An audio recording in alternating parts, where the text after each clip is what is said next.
अंतरिक्ष से धरती की एक विशेषता को देख साफ हो जाता है कि ये ग्रह सौरमंडल के अन्य ग्रहों से एकदम अलग है। हमारी धरती का 70% हिस्सा पानी से ढका हुआ है। जहां समंदर जमीन से मिलता है वहां पानी एक नियमित रूप से चढ़ता और उतरता रहता है, जिसे टाइड्स कहते हैं।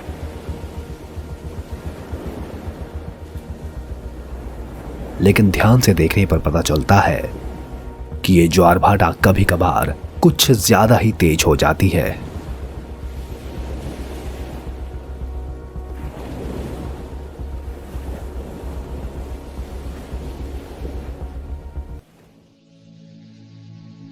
धरती पर सभी टाइड्स, चाहे वो कितनी भी उग्र हो, अंतरिक्ष की एक शक्ति की वजह से बनती है। धरती पर ज्यादातर टाइड्स चांद की ग्रेविटी की वजह से बनती है और कुछ हद तक सूरज की ग्रेविटी से भी। चांद धरती के बीच वाले हिस्से के मुकाबले उस हिस्से को अपनी ओर ज्यादा खींचता है जो उसके करीब है, जिसकी वजह से धरती का वो हिस्सा चांद की ओर थोड़ा सा उभर आता है। वैसे ही चांद धरती के सबसे दूर वाले हिस्से के मुकाबले उसके बीच वाले हिस्से को ज्यादा खींचता है, जिसकी वजह से चांद से दूर वाला हिस्सा बाहर की ओर उभरता है। यानी अब धरती दोनों तरफ से थोड़ी उभरती है। ये उभरना मतलब दरअसल समुद्र का उभरना होता है, यानी एक हिस्सा चांद की तरफ उभरता है और एक चांद से दूर उभरता है। जब चांद धरती के चक्कर लगाता है और धरती सूर्य के, तो समुद्र के उभरने से पानी का स्तर बढ़ता और कम होता है, जिससे ज्वार भाटा पैदा होते हैं, यानी हाई टाइड्स और low tides. Bay of Fundy पे टाइड्स की शुरुआत चांद के ग्रेविटी के खिंचाव की वजह से होती है, लेकिन इसका उग्र रूप बे ऑफ फंडी के फनल शेप की वजह से सामने आता है। समुद्र का पानी जब अंदर आता है तो खाड़ी छोटी हो जाती है और उसकी गहराई कम हो जाती है। इसीलिए जब टाइड के कारण पानी बढ़ता है तो उसकी ऊंचाई भी बढ़ने लगती है। लेकिन एक और रहस्य है जिसकी वजह से टाइड्स इतनी ऊंचाई हासिल करती हैं। समुद्र तट पर छोटी लहरों के टकराने के अलावा बड़ी लहरें भी आती हैं, जो समुद्र तट से लगातार टकराती रहती हैं। बे ऑफ फंडी पर बड़ी लहर को बे के मुंह से तट तक पहुंच के और वापस टकराने में करीब 12 घंटे लगते हैं। अब क्योंकि समुद्र में टाइड्स भी हर 12 घंटों में चढ़ती और उतरती हैं, इसलिए एक सटीक समय पर बे के मुंह के पास ये बड़ी लहर एक दूसरी बड़ी लहर से टकराती है, जिसे वापस जाकर तट से टकराने की ऊर्जा मिलती है। और वापस टकराते समय टाइड्स पानी के स्तर को 50 फुट तक बढ़ा देती हैं।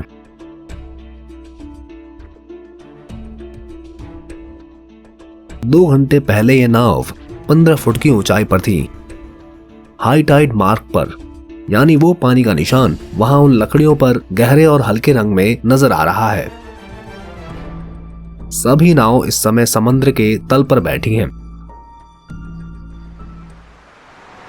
लाखों करोड़ों सालों से बे ऑफ फंडी पर टाइड्स ने सैंडस्टॉर्म पत्थरों से टकराकर उन्हें उनका आकार दिया है और आज वो एक अद्भुत रूप ले चुके हैं, समुद्र से उठे विशाल फूलदान की तरह। वक्त के साथ समुद्र के तट पर ये इरोजन होता रहेगा। आखिरकार ये पत्थर क्षय होकर गिर जाएंगे और नए आकार बनने शुरू होंगे।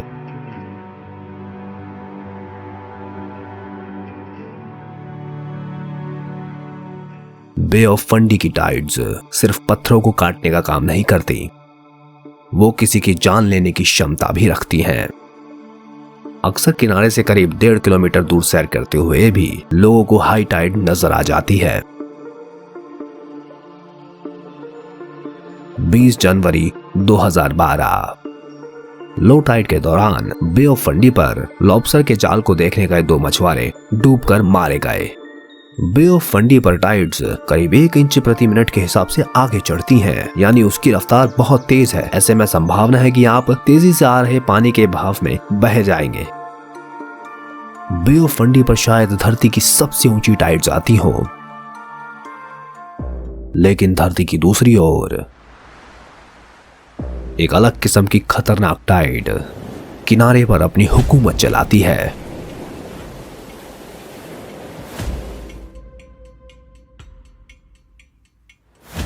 धरती पर ऐसी कई जगहें हैं जहां जबरदस्त टाइड्स भयानक प्रलय का रूप ले सकती हैं।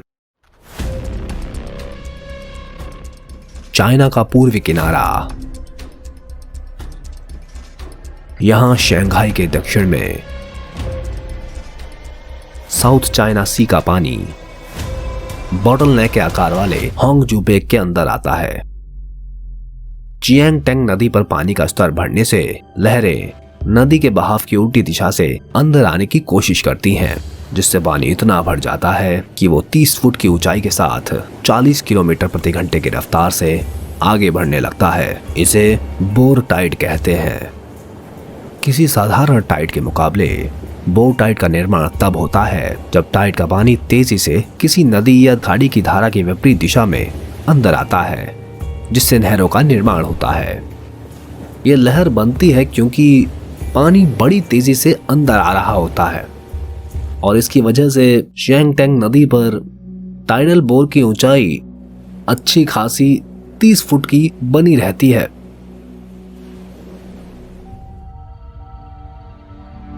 चियांगटेंग नदी पर बोर टाइड हर महीने 2 बार पैदा होती है, जब सूर्य और चांद दोनों का गुरुत्वाकर्षण धरती पर असर डालता है।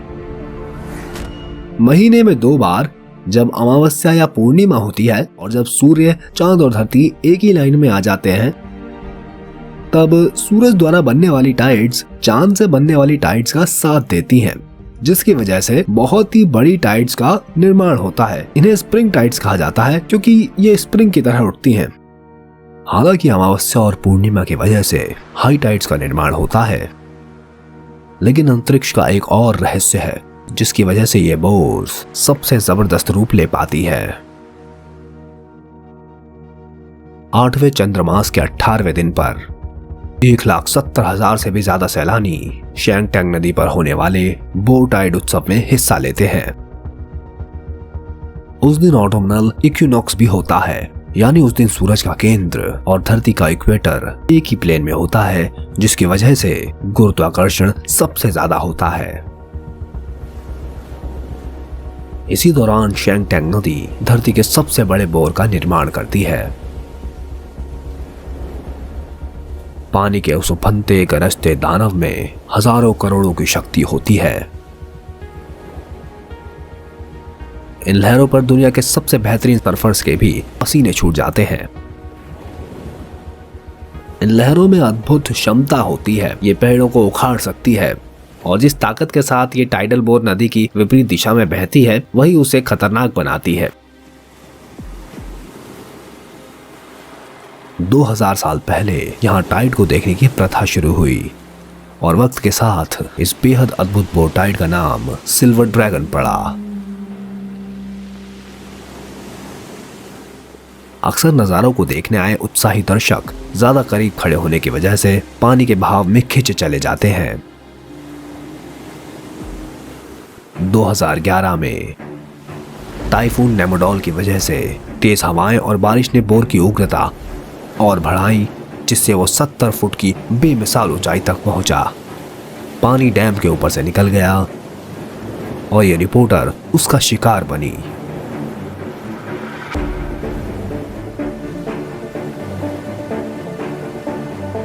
बोर टाइड फेस्टिवल ने 19 लोगों की जानें ली। वो इस नदी की अब तक की सबसे बड़ी तबाही थी। शंघाई नदी का टाइडल बोर 40 किलोमीटर प्रति घंटे की रफ्तार से आगे बढ़ता है। जो इससे टकराएगा उसे लगेगा कि वो 40 किलोमीटर प्रति घंटे की रफ्तार से आ रही गाड़ी से टकराया है। ऐसा खतरनाक बोर शंघाई नदी पर साल में एक ही बार आता है। हमारी धरती पर एक जगह है जहां ऐसा हर रोज होता है।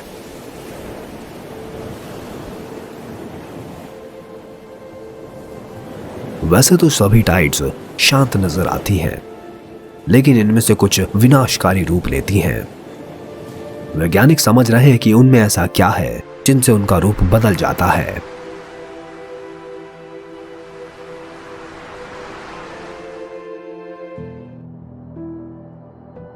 अलास्का के एंकरेज शहर के बाहर है टर्नगिल आर्म, कुक इनलेट की वो नदी धारा जो गल्फ ऑफ अलास्का से प्रशांत महासागर की तरफ जाती है। यहाँ का खूबसूरत पानी और उसके आसपास मौजूद चुगेश पहाड़ की ओर बेलुगा व्हेल्स, बॉल्ड ईगल्स और ब्लैक बेयर्स खींचे चले आते हैं। लेकिन साथ ही दिन में 2 बार एक अलग तरह की शक्ति पैदा होती है। यह है टॉर्निकल आर्म बो टाइड, पानी की वो दीवार जो विपरीत दिशा से खाड़ी में 24 किलोमीटर प्रति घंटे की रफ्तार से आती है। टर्निकल आर्म पर जमीनी हालात कुछ ऐसे हैं कि बो टाइड्स का निर्माण हर रोज होता है। यूनाइटेड स्टेट्स में ये इकलौती ऐसी जगह है जहां ऐसा नियमित रूप से होता रहता है। टर्निकल आर्म्स में बोर के बनने का रहस्य का रीजन ये है उसके उथले जलमार्ग में जो छोटा है और उसकी गहराई काफी कम है। ये कुक इनलेट से जुड़ा है जहां यूनाइटेड स्टेट्स की सबसे बड़ी टाइड्स आती हैं। कुक इनलेट में लो और हाई टाइड के बीच का अंतर 10 मीटर तक हो सकता है। टर्निकल पे इसका असर इसलिए होता है क्योंकि वो ज्यादा गहरे कुक इनलेट से जुड़ा है। जब टाइड आती है तो पानी इतनी भारी मात्रा में आता है कि उसके पास कहीं और जाने की जगह नहीं होती। टर्निकल नाम के मुहाने पर 21 किलोमीटर लंबा चैनल छोटा होकर 3.5 किलोमीटर का हो जाता है और अपनी 64 किलोमीटर की लंबाई में वो पतला हो जाता है। अचानक राह छोटी होने की वजह से टाइड के दौरान लहरों का निर्माण होता है। क्रस्ट या लहरों का सबसे ऊपरी हिस्सा निचले हिस्से के मुकाबले ज्यादा तेजी से आगे बढ़ता है, जिसकी वजह से आगे का हिस्सा पिछले हिस्से से आगे चलता है और इस तरह बड़ी बोर का निर्माण होता है। लेकिन धरती की दूसरी जगहों पर खराब मौसम की वजह से टाइड का पानी उम्मीद से बढ़ सकता है और शांत नजर आने वाली टाइडल वेव्स खतरनाक रूप ले सकती हैं। हरिकेन, टाइफून या साइक्लोन जैसे बड़े तूफान वातावरण में हवा का दबाव कम कर देते हैं और कम दबाव की वजह से समंदर का पानी टाइड के दौरान ज्यादा ऊंचाई हासिल करता है, जिससे बड़ी और तूफानी लहरों का जन्म होता है। 29 अक्टूबर 2012 हरिकेन सैंडी से बनी बड़ी तूफानी टाइड्स मध्य अटलांटिक और उत्तर पूर्वी यूनाइटेड स्टेट्स से टकराई।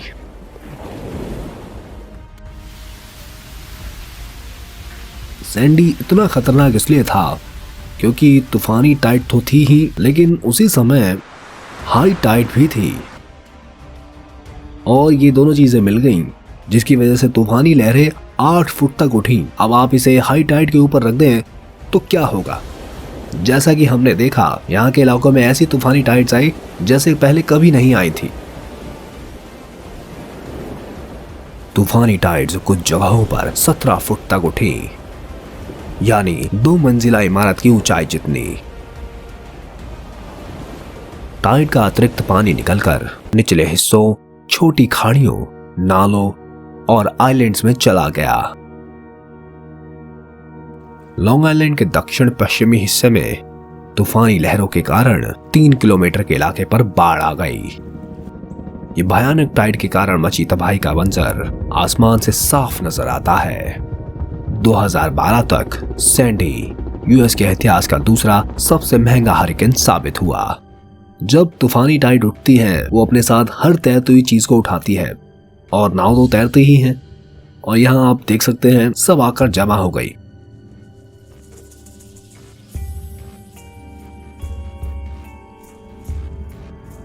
इस नीली धरती पर पानी आतंक मचाता रहेगा। चांद के गुरुत्वाकर्षण से उठने वाली लहरें तूफान और आतंक का रूप लेती रहेंगी। हाई टाइड के दौरान पानी में जाना, बीच पर एंजॉय करना हर किसी को अच्छा लगता है, लेकिन टाइड से डरना भी जरूरी है।